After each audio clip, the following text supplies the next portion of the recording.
Welcome to Now Hear This Entertainment, a podcast for fans of the guests who appear on this show, as well as fans of music in general, and a podcast for musicians, singers, songwriters, artists, entertainers who want to learn more to help them grow in what they're doing. I'm your host, Bruce Wozniak from Now Hear This Incorporated. Check out www.nowhearthis.biz. Be sure to sign up for the email newsletter there, which is quick and easy. All that's required is an email address. We are coming to you from Crystal Blue Sound Studios near Tampa, Florida. Check them out on the web at www.cbpro, as in Crystal Blue Productions, cbpro.net. Be sure you are subscribing to this podcast and telling your friends to do so as well. We are thrilled to be on iTunes, Stitcher Radio, and SoundCloud. Lots of great guests on Now You Hear This Entertainment, or as I've taken to calling it, NHTE. Joining me today on the Now Hear This Entertainment guest line from New York City, my guest is an international opera and Broadway singer, actor, producer, and recording artist. He has performed in some of the biggest and most revered venues around the world, ranging from Times Square in New York to Wembley Stadium in London. His latest album was released last November and was entirely composed, performed, arranged, and produced by himself. He has extensive credits on IMDb and was even recently invited to AOL to an event with Pharrell Williams. You've been hearing a song of his called You Are For Me. It's my pleasure to welcome to Now Hear This Entertainment, David Serero. Hello, Bruce. How are you today? Very good, David. Welcome to the show. Thank you for doing this. Thank you. It is a real honor to be on your wonderful show. Thank you so much for having me. You bet. Well, the regular routine on this show is to start off by having the guest talk about the song that was playing during the intro. So, David, tell the listeners all about your song, You Are For Me. Sure. Well, that song was written not a long time ago, and I wanted to do a pop rock song and use the brass. I really love the power of the brass in a rock song. You know, like all these bands, you know, that we have, like Aerosmith, like Bon Jovi, even though the Latino, like Luis Miguel, you know, they use the brass in a certain way and mix it with electronic guitars. So that was the idea of the arrangement, and I love the drums that are very, very strong, like the drums where, you know, they hit very strong, you know, like I love the drum to feel like a dynamite almost. So that was the idea of the song, and like every song, you know, it starts always from a feeling, from something that I wanted to express, and then the arrangements, everything came together, and I'm very, very pleased by this song. It's I have to say that this song, which belongs to this album, is my most personal album because, as you mentioned very kindly, I'm an opera singer, so I'm used to sing songs that are not written by me, you know. So it was the first time that I was singing my own songs, even though I've been writing songs for the last 20 years. And I wrote for many other artists.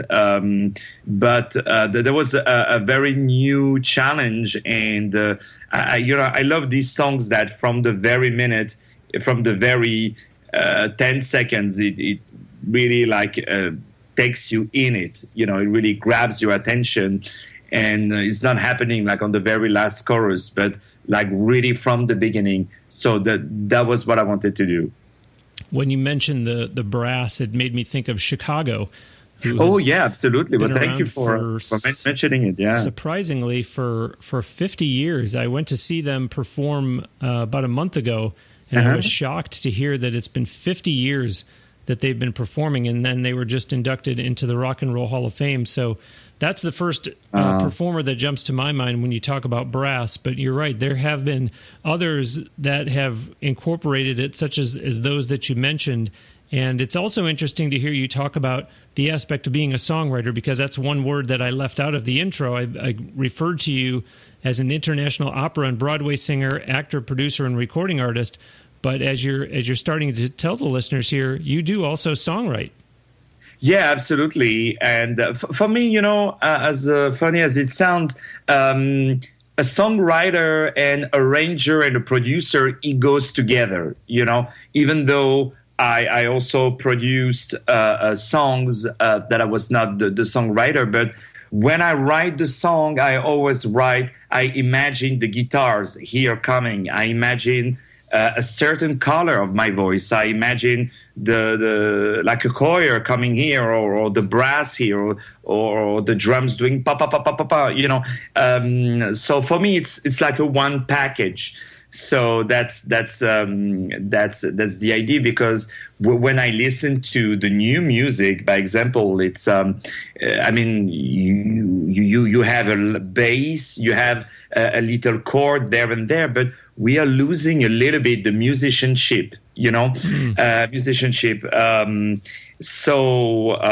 wanted, to have, those arrangements very, very filled up with a lot of different instruments. Like on each of my songs, you have, I don't know, about 30 to 40 instrumental tracks. Wow. Wow. And then vocally you have about 20 or 30 voices that pop out. I mean, on your album, not that much, I have to say, 4 or 5 maybe.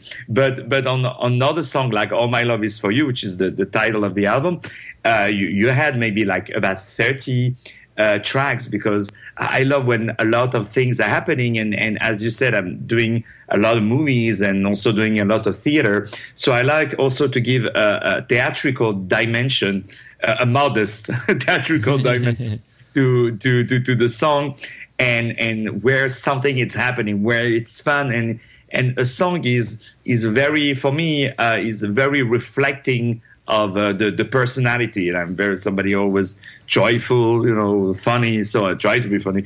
You see, I even got married. That tells you how funny I am. So that's the whole idea. Well, I was going to ask you, coincidentally, where you do draw your inspiration from for your songwriting.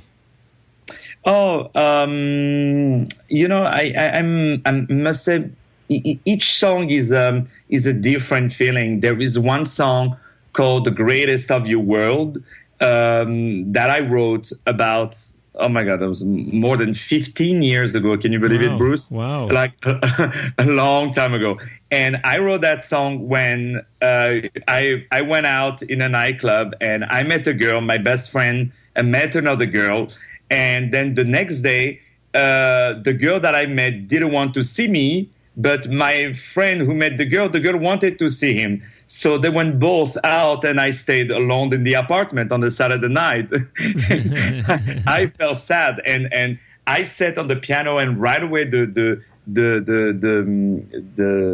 song came, So, and I would say, oh my God, one day I will make it. One day I will make it. And originally the song was "The Greatest of the World," And then when I met, when I really fell in love, I'm sounding like I'm doing a therapy, I hear the sincerity in your voice now. Yeah. When I really fell in love, I was like, I don't care about the rest of the world. I care about your world, So I changed the song for "I Be the Greatest of Your World," because, when you're married with someone, or you're living with somebody, you're going through so many things together. And then I always say, don't worry, we're going to be fine. It's going to work out. So this is why I call it "The Greatest of Your World." So all of that to tell you that sometimes I can start to write a song just from a guitar, something like that. And I'm like, oh, okay, there is a groove there. And then the melody comes. Sometimes it's just a word. Sometimes is just a bass. For example, on the song "All My Love Is For You," I started by the bass.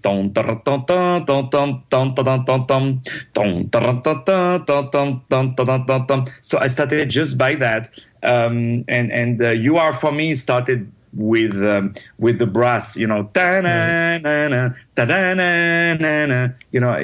this is how it all started. So there is always a new, a different inspiration.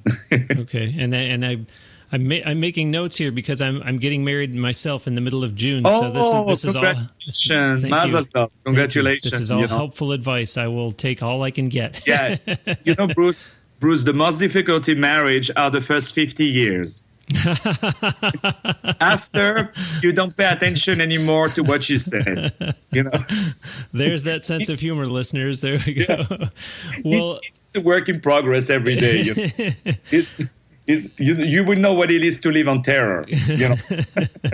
So, David, we started off, we were talking about the song You Are For Me, and that song is from your album called All My Love Is For You, which came out last November. Can you talk about all the work that went into doing all the composing, performing, arranging, and producing yourself, as well as why you chose to take on all that alone? So you are such a worldly person that obviously you are involved in so many different aspects of the entertainment industry that someone would think, well, he probably has his choice of he can work with whoever he wants to. But why did you choose to do all the composing, performing, arranging, and producing yourself?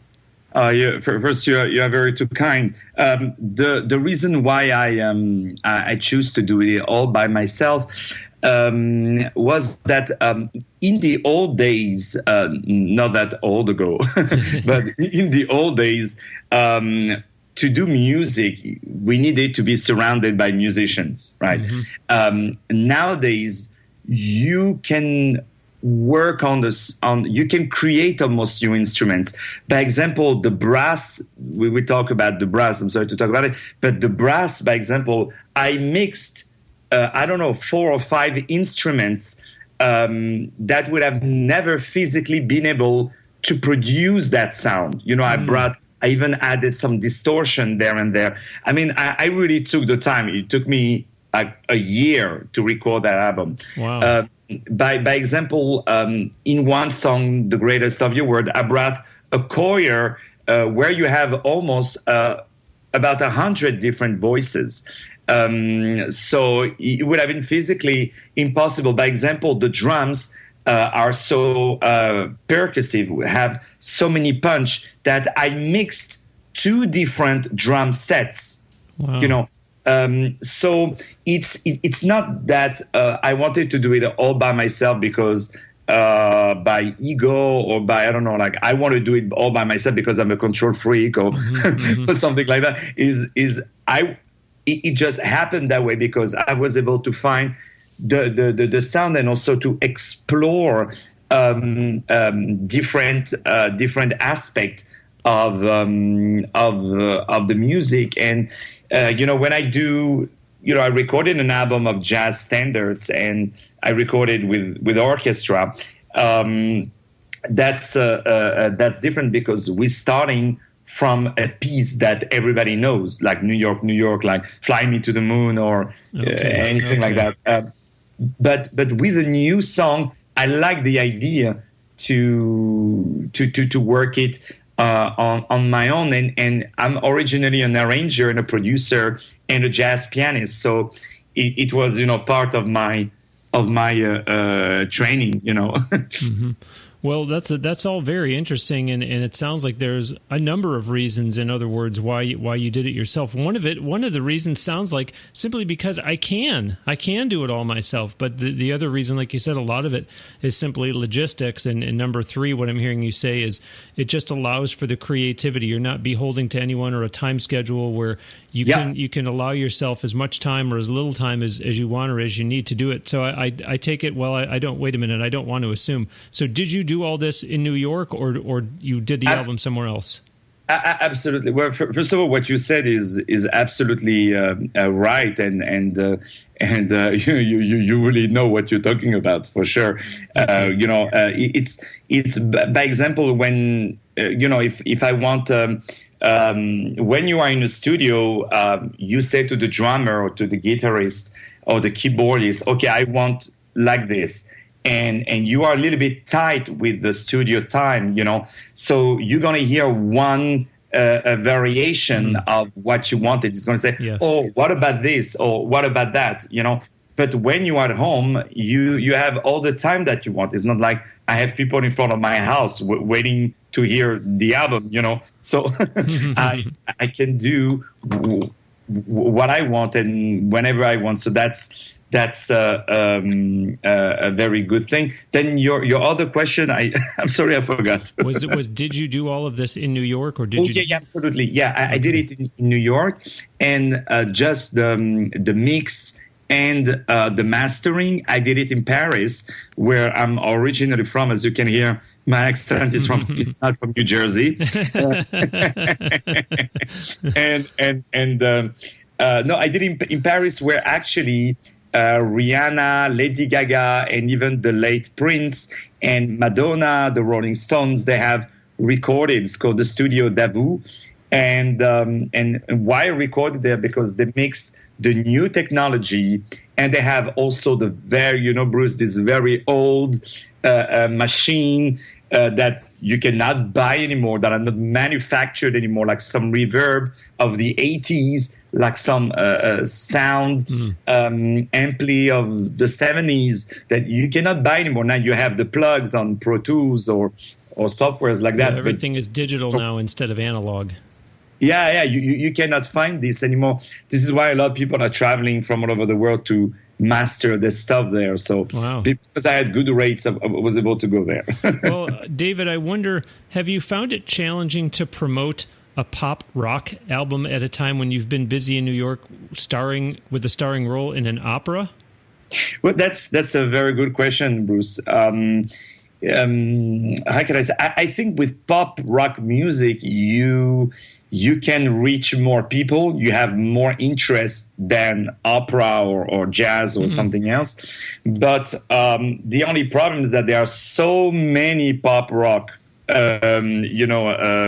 artists. So many pop rock music.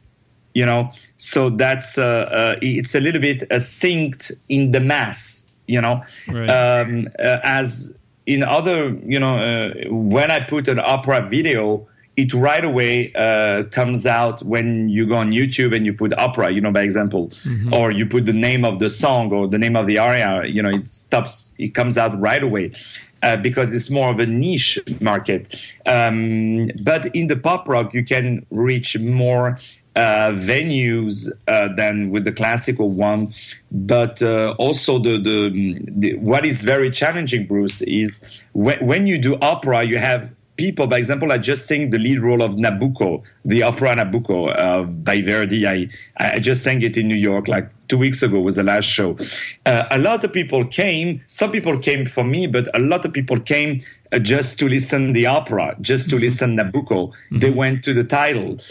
When you are singing pop rock music, especially your own song, you need almost to start from the beginning, because you are not only promoting your name, but you are promoting your whole sound, your whole style, your whole music, which is very, very difficult. So it's harder. You can reach more people by doing pop rock music, but it's harder to create an audience and to have people attending your show when you're doing pop rock music, rather than, by example, for opera, where it's because people come by the name, for a musical, Right. Yeah, they're going to see a specific performance. It's and I don't mean this the way it sounds, but in other words, they just want to see the performance. That's not about who's cast in it. They just want to see that performance. Whereas you're making a terrific point. I mean, it's so well said. This is really fascinating, because it really is quite a challenge, as you mentioned, that you say, well, there's going to be a much, much bigger audience out there. However, the bad news is there's going to be a much, much bigger audience out there. I know. They're already loyal to someone else.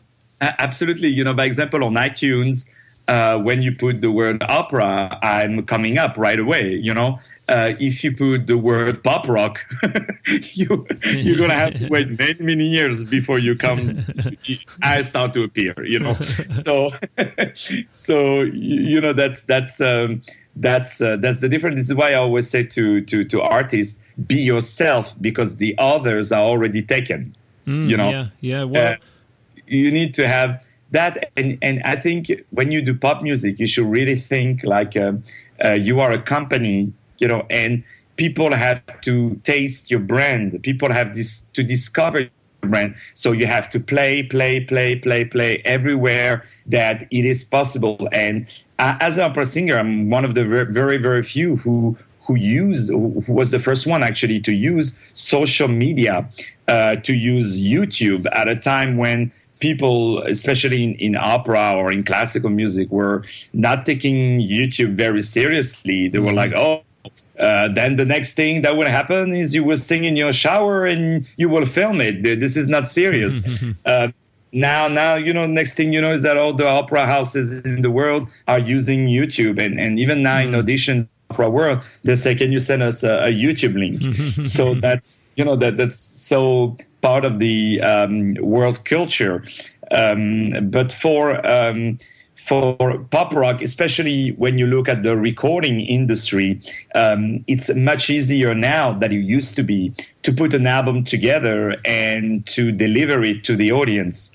But now where it's the most difficult is how to sell it, how to bring it to the audience. That is the most difficult compared to opera, where the recording in the opera business is not so much necessary. Right. You can have a long career without recording ever one album, by example.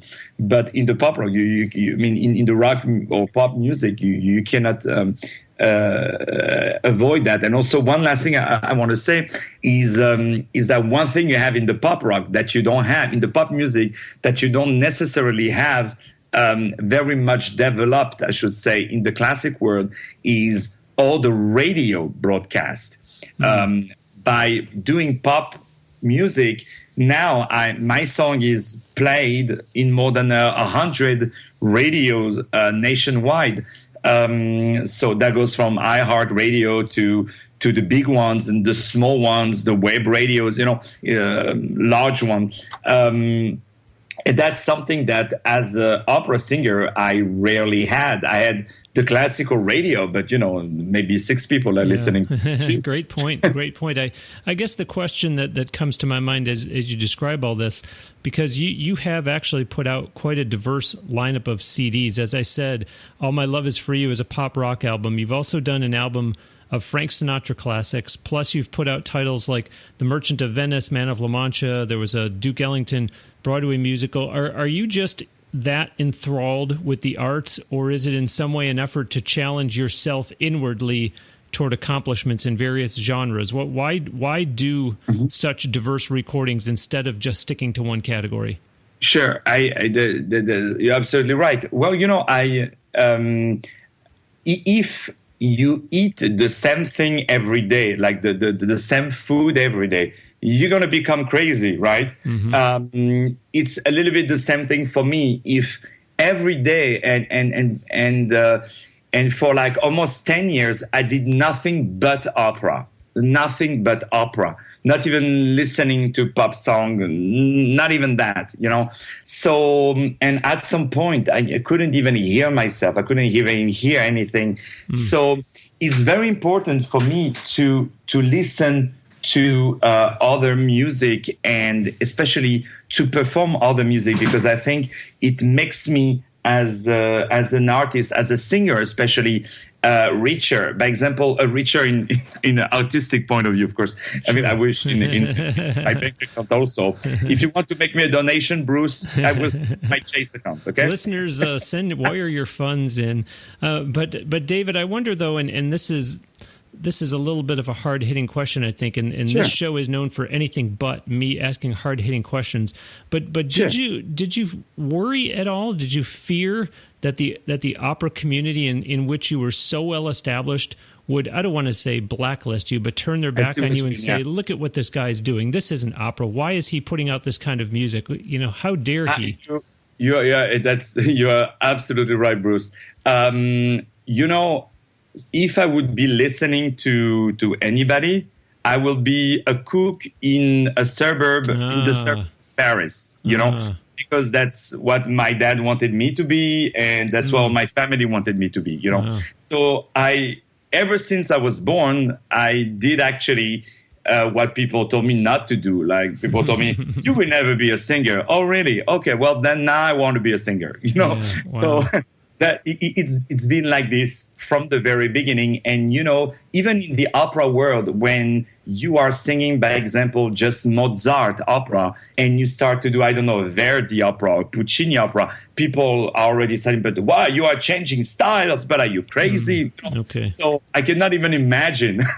Great answer, though. Will go from opera to pop music, but operatic singers, like straight, regular opera singers, you have thousands out there, and I don't want to wait that I'm 50 or 60 years old to do what I want. I wanted to do this album because I was young enough to do it, because I don't want to be like one of these 70-year-old singer who puts a leather jacket to be young. I want to. I mean, if you started in your 20s, it's okay. But I'm saying that I wanted to bring something else. And I think the mentalities in the opera world has pretty much changed. I remember even 10 years ago when I started to do some Broadway musicals, people told me, but wait, are you doing Broadway musicals or you're an opera singer? Okay. So, I think it's both are combined, since I started to do a lot of movies and a lot of straight theater, like The Merchant of Venice or Othello that I'm doing next month at the Center for Jewish History in New York. It made me a better opera singer. Wow. The fact that and you never know, the fact that I did the jazz album, then I produced Jermaine Jackson, the brother of Michael Jackson. Yes. I did his very first album of jazz recording. I haven't recorded for the last 15 or 20 years, I think. So I made the Jackson sing some jazz standards, and we recorded the duet together on Autumn Leaves, where he sang, Autumn Leaves in English, and I sang it in French with my operatic voice.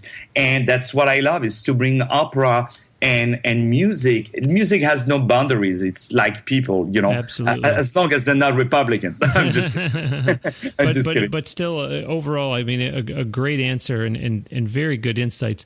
I am Bruce Wozniak, and joining me today in the Now Hear This Entertainment guest line from New York City is international opera and Broadway singer, actor, producer, and recording artist David Serero. Visit his official website at www.davidserero.com. As always, you can get the proper spelling of the guest's name by looking at the title of this episode on your listening device. And then from David's website, you will find links to numerous social media destinations. He is on Facebook, YouTube, Twitter, and Instagram.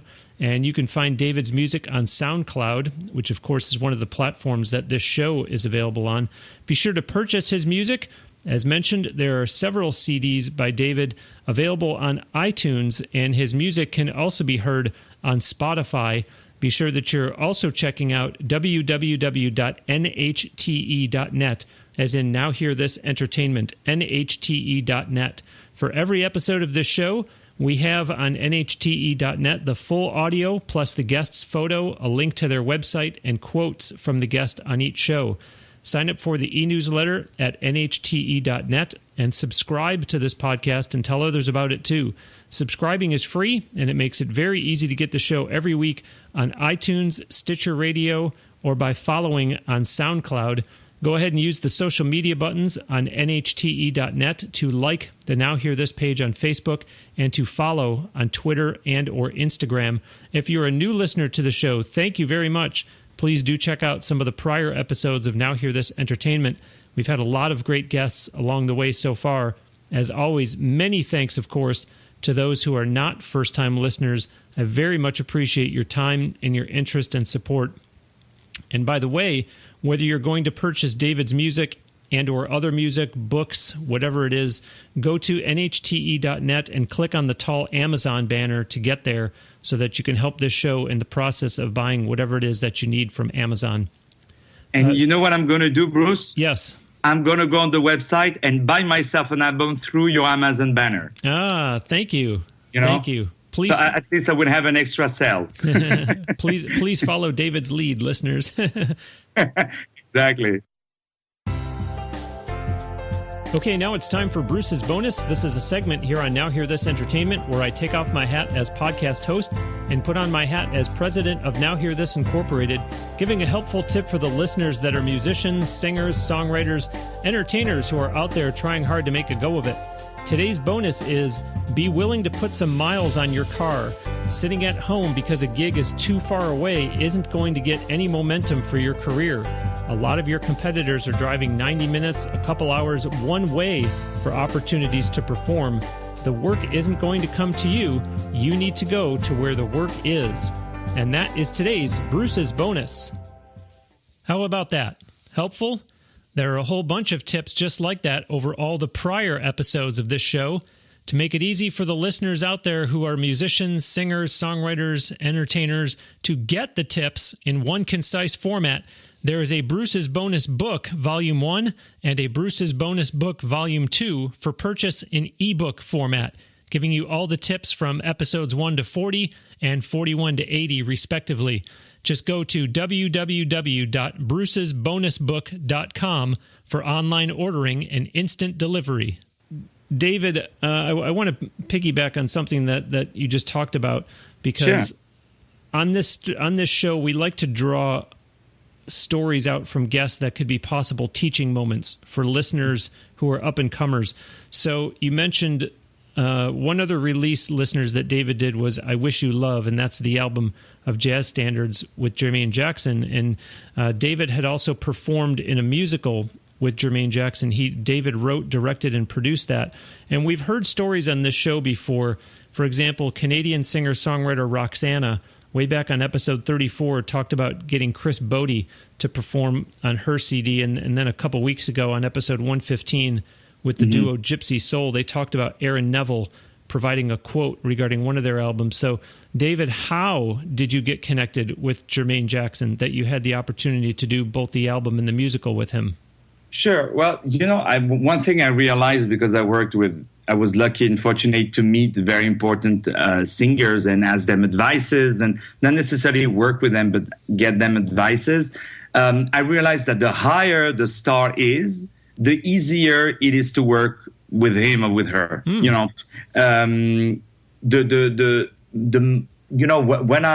I realized that the more I'm growing, the easier I am to people, the more I am, yeah, sure, no problem, absolutely, don't worry about it. It's going to be wonderful, don't worry, Wow. And before I was like, wait, tell me exactly. No, that is not possible. No.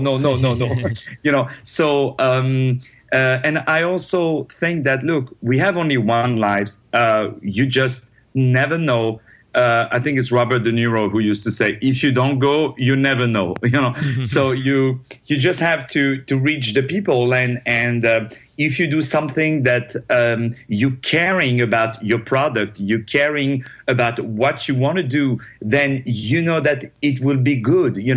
I always say your biggest investment is your audience. Your biggest investments, if you're a company, is your clients.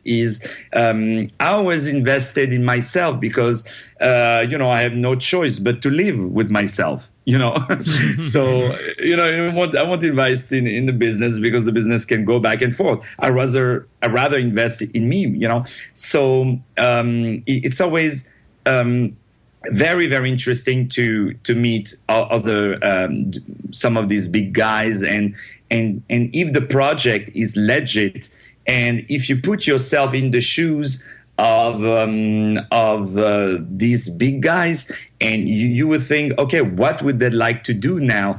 If I go to see, by example, Lady Gaga, and I tell her, let's do a new Lady Gaga album, she would tell me, hey, David, I don't need you, Right. I have any record label. But if I tell her, no, we're going to do an opera album, and Jay-Z is going to do the arrangements. So he's going to do like some opera rap, like opera mixed with rap music, hip-hop music. And you're going to sing on it with those crazy costumes. She's going to be, oh, that's interesting, So that's a start. I always say, you don't go to McDonald's to eat sushi, So it's always very interesting to bring to artists, to take them in a new place. For Jermaine Jackson, people were approaching the Jackson to do a new perfume, to do a new line clothes, to do to re-record all the Jackson classics, to sing songs that were typically a remake of "I Want You Back" or ABC, stuff like that. I said, no, I want to take you to another direction. And I sit on the piano and I said to Jermaine, sing something for me. And he started to sing, "My baby's always dancing," something like that. And I told him, why don't you sing, "Darling, I love you," more like a crooner. And right away came out this Nat King Cole voice. And then I said, okay, let's do Nat King Cole, some Nat King Cole standards, because that's how your voice is really melting into it. So my advice is always to, I just fell from my chair. That's what happens when you listening to now hear this, this is great entertainment. So you fall off your chair, So my opinion is always go to people with the right project and bring them something that they don't know where you are. That. As you said, my signature is to do opera as an opera singer, to approach pop music, to approach world music, jazz, and other stuff. I will approach this music in another way than people that are more specified for this genre. So you are who you are, and develop who you are. That's the best advice I can give. I like that. I like that answer. And listen to Now Hear This Entertainment all the time. Very good. Very good. I wonder, is there an order of priority, David, for, say, getting new acting roles versus maybe landing more operatic roles versus, say, recording new albums? Or is it just there is no order of priority, Bruce? I'll take whatever work comes my way. You're absolutely right, Bruce. Is the second one is whatever comes. I follow my career. By example, I'm a passionate of Shakespeare.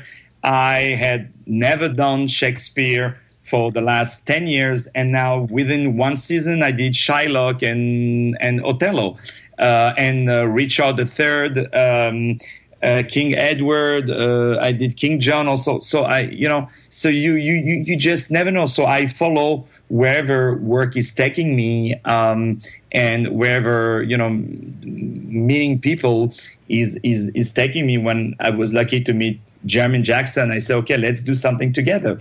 And I spent a year working on the musical that we did together, and an album we did together, and much more. So I just follow. Now, by example, it's funny that since I started to do some pop music, I'm called back a lot in the opera world. I'm getting like first class lead roles offered. So that's that's beautiful. That's life is about the people you are meeting. You're walking on the long freeway, an endless freeway, and what makes your life different is the people that are crossing your life by. And if you don't make the phone call today, when would you do it? Right. You never know how long you will live. Right. David, that's right.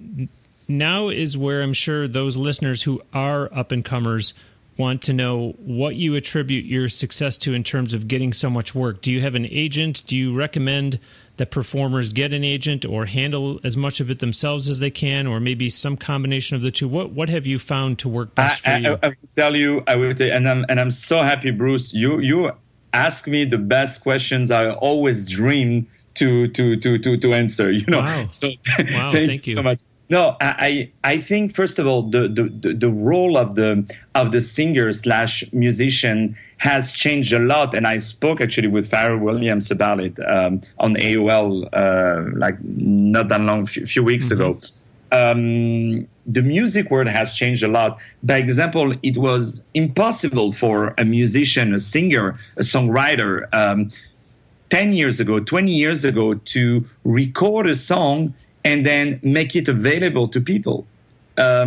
Now you can do it yourself. It's we call it the DIY, do-it-yourself artist. Right. I always say the best. You talk about agents. I have a lot of agents, but I hope they're not going to listen to that. But the best agent is yourself. You will never find somebody better who will know your music better than yourself. So yes, some singers, some artists are better than others. It's a quality that I had from the beginning to know how to talk about my music and to take the phone and to call people and to knock on doors. A lot of them really need the agent, but it's all a matter also of the quality of the product that you're doing. When I started out and I sang like Bruce, it was horrible. Like it was horrible. Like even the dog that I had, told me, David, you have to stop to sing like this. Really, he came to me. He started to bite me. He said, "Stop with this. I mean, I can't live. I'm a dog, yes, but stop." My parents, they sued me because they were ashamed of me singing that way. It was terrible. So it was bad. And then I was going on all the doors and knocking on the doors and calling anybody, and then no phone calls. And then one day somebody told me, David, you have it all. You know how to speak. You know how to call people. You know how to promote yourself. You know how to do from the song from scratch until to bring it to the consumer. But you're missing the most important, which is the quality of your product. So stop to do any phone calls for 2 years and just work on your craft. Wow. And then I promise you, Bruce, the day I just started to sing better, without even sending an email to anyone, work started to come to me. Amazing. So, and also I always say that, when I told you invest in your clients, right. like focus on doing your job right. I very rarely do auditions. Why? Because I do my job very good on a movie or on a musical or on an opera. I give 110% of myself, so that after the people, they call me again, and I'm also the best colleague. I please the producers, I please the directors, I please anybody that I can. So that's for me the number one rule.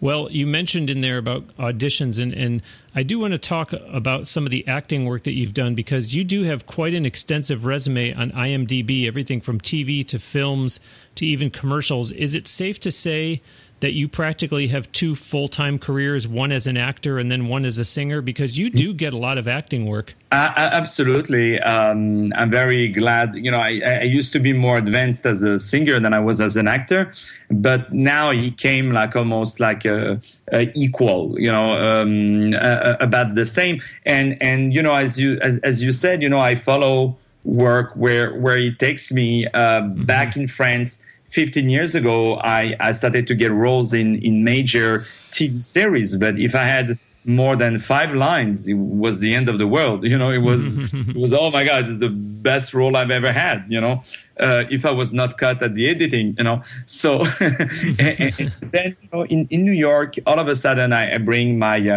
acting experience from France and from Europe, and I bring certain kind of features, like I have some Mediterranean features a little bit, like I can do an Italian, I can do a guy from Middle East, a guy from Greece, from Portugal, from Spain, So, maybe, by example, 10 years ago in New York, I was getting no acting jobs, at all. But I was getting more music job. But now, the opera world in New York, in America especially, in New York, for example, there used to be 15 opera companies. Now there are only 2, Wow. Wow.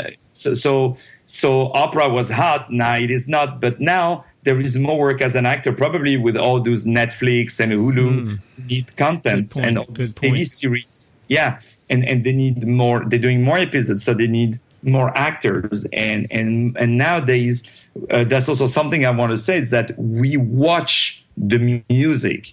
We listen to the music, of course, but I mean, I personally love to listen to it, but today we cannot neglect the fact that there is the video clip has changed a lot. Sometimes the song is not very attractive, but because the video clip, the music video is so good that the music becomes a hit. So Excellent point. Yeah, it's going more and more into the visual works. This is why when I meet some musician, I'm like, well, you might want to have a haircut soon, or change that T-shirt out, or be careful to what you say, or the old days where it was cool to put down the journalist to say, no, I don't answer interviews, no, Now you cannot do that anymore. I mean, I never enjoyed to do that, but it used to be cool, hip. You know what I mean? When you look at the interviews of the Stones in the 70s, these guys were like looking at the journalists like they were nobodies, but that was part of the style. Nowadays, all the biggest stars, they wake up at 5 a.m. to do morning TV shows because they know that it is important, and they're looking for every ways. When I told you that now we have to look at it as if it's a company with a product, we are looking for every ways to bring our product out. I write music not for 5 people, not for 10 people. I want that my music is listened by the broadest, the largest amount of people. I'm not ashamed of that. I hear some musicians, no, I want to play in small clubs. No, I want to play for 10 people, 50 people, for people who really care. I'm not like that, I want to do stadiums. The bigger the crowd, the better, right? The better, absolutely. That's what I want, and because the feeling is so strong, Yeah, that's a great attitude to have. I am Bruce Wozniak, and joining me today on the Now Hear This Entertainment guest line from New York City is international opera and Broadway singer, actor, producer, and recording artist David Serero. Visit his official website at www.davidserero.com. As always, you can get the proper spelling of the guest's name by looking at the title of this episode on your listening device. From David's website, you will find links to numerous social media destinations. He is on Facebook, YouTube, Twitter, and Instagram, and you can find David's music on SoundCloud, which of course is one of the platforms that this show is available on. Be sure to purchase his music. As mentioned, there are several CDs by David available on iTunes, and his music can also be heard on Spotify. Be sure that you're also checking out www.nhte.net, as in Now Hear This Entertainment, nhte.net. For every episode of this show on nhte.net, we've got the full audio, plus the guest's photo, a link to their website, and quotes from the guest on each show. Sign up for the e-newsletter at nhte.net and subscribe to this podcast and tell others about it too. Subscribing is free, and it makes it very easy to get the show every week on iTunes, Stitcher Radio, or by following on SoundCloud. And, of course, very thrilled to also have the show now available on Google Play Music. Go ahead and use the social media buttons on nhte.net to like the Now Hear This page on Facebook and to follow on Twitter and or Instagram. If you're a new listener to the show, thank you, and please do check out some of the prior episodes of Now Hear This Entertainment. We've had a lot of great guests along the way so far. I mentioned just a couple of them, Roxana, way back on episode 34, and Gypsy Soul on episode 115. As always, many thanks, of course, to those who are not first-time listeners. I very much appreciate your time, your interest, your support. We're up to 115 countries around the world now where the show has gotten listeners from.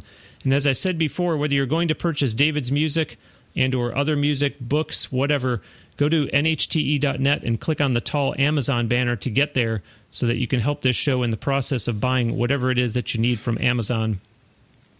David, you're going to be at Carnegie Hall on May 7th.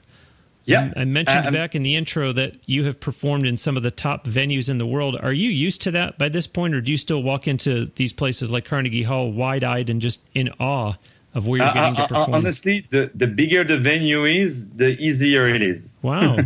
Really, it's What I'm scared is to sing on small venues, like small places, and somebody can say, "Oh, look what he has become now. He used to be so big once," Okay. So and the audience is right on top of you there too at the smaller yeah, places. yeah, absolutely. And I've done shows where there were more people on stage than in the audience.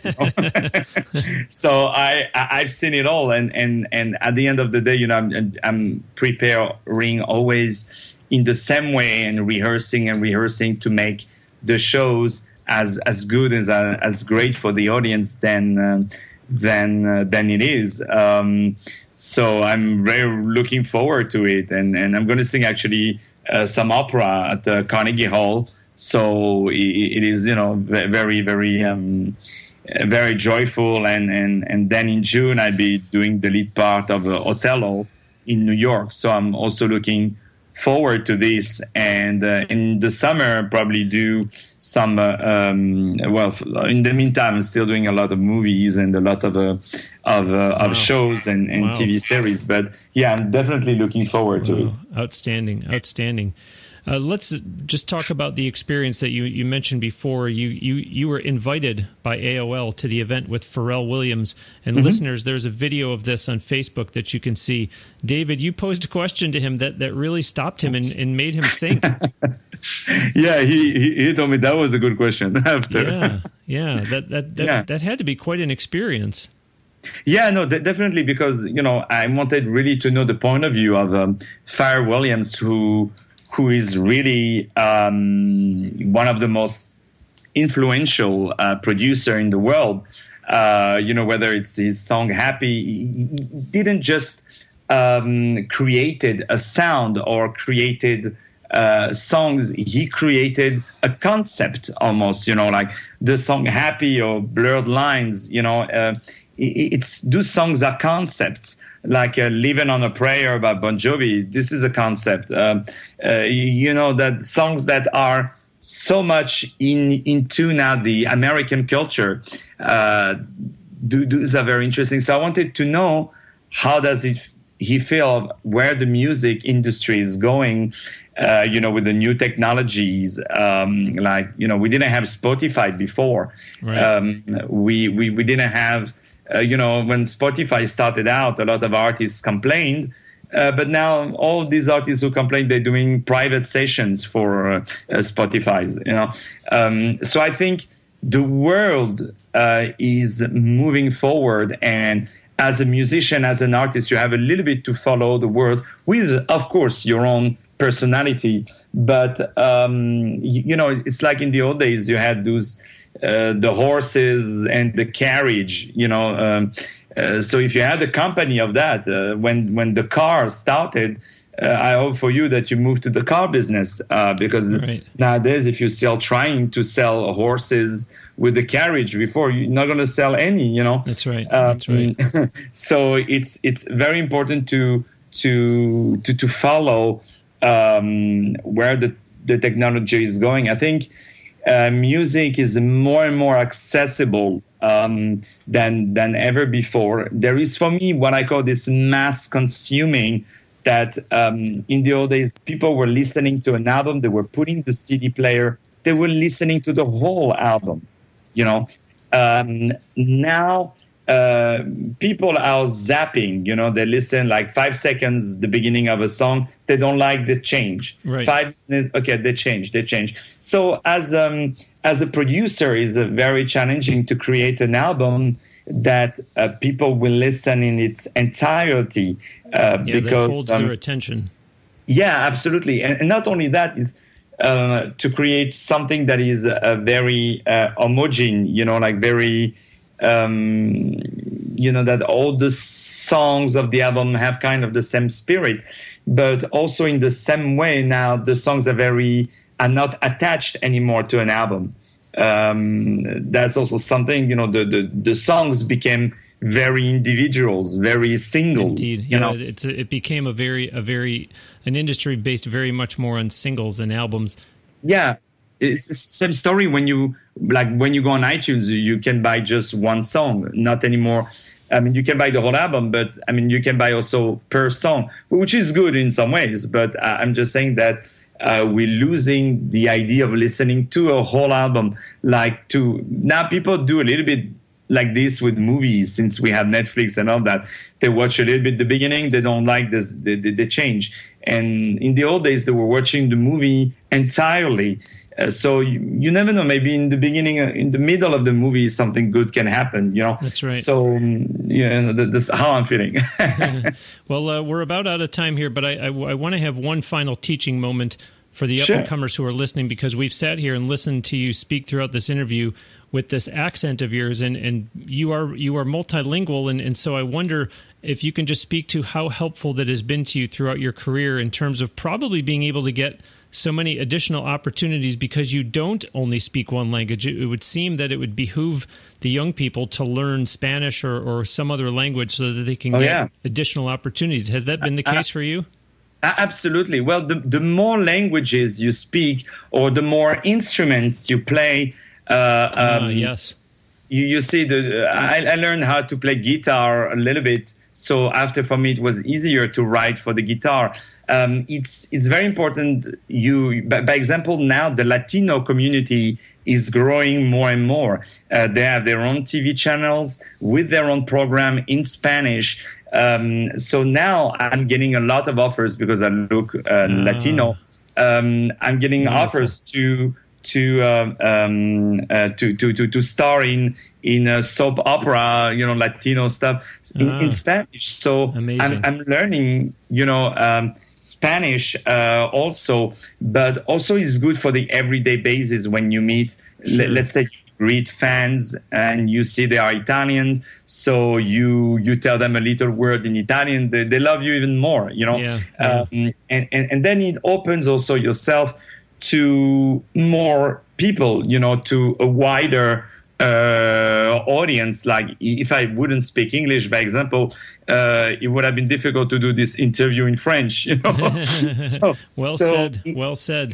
It opens you to different things. The fact that I learned how to speak Russian opened me a lot to the Russian market, and I played in major Russian venues in Moscow and St. Petersburg. Big So it's great. It's great advice, and listeners, heed David's advice mostly because he's speaking from experience.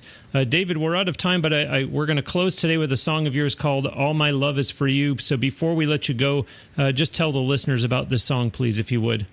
Well, it's like the song that is the number one song for me that I wrote, and it really represents how I feel inside. And all my love is for you, and all my love is for Now Hear This Entertainment.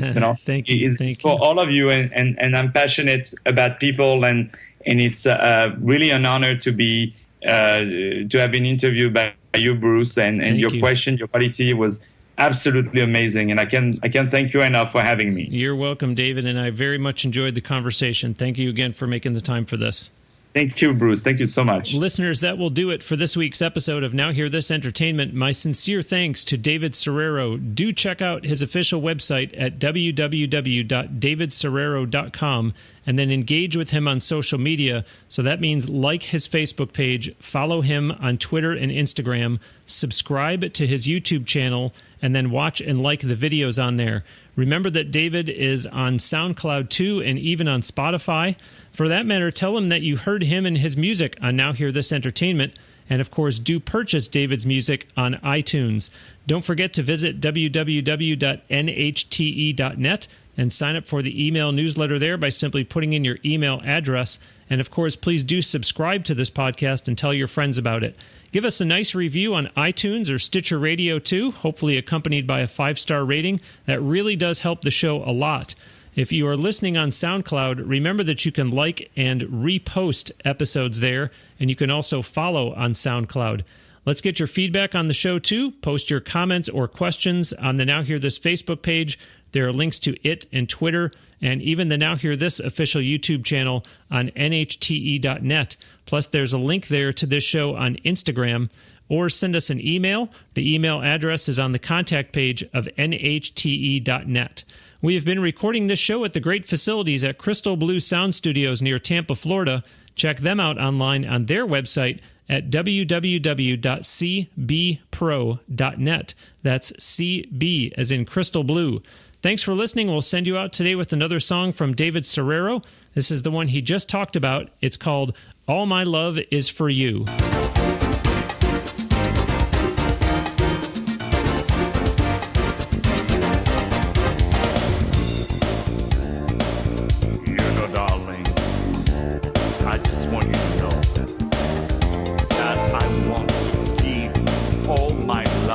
Because all my love is for you.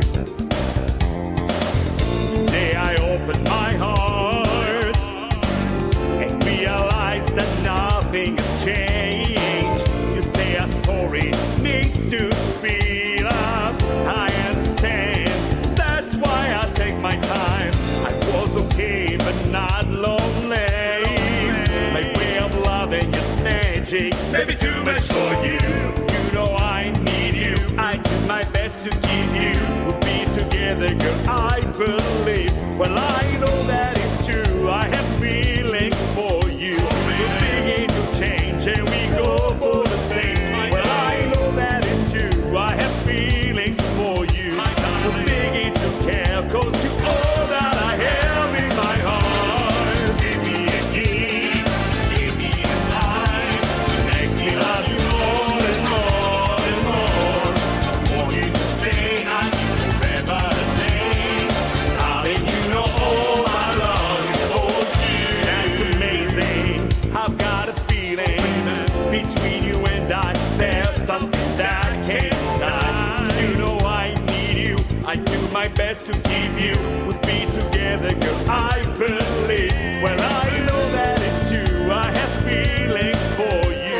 We're beginning to change and we go for the same. Well, I know that it's true, I have feelings for you. We're beginning to care, cause you're all that I have in my heart. Give me a gift, give me a sign, makes me love you more and more and more.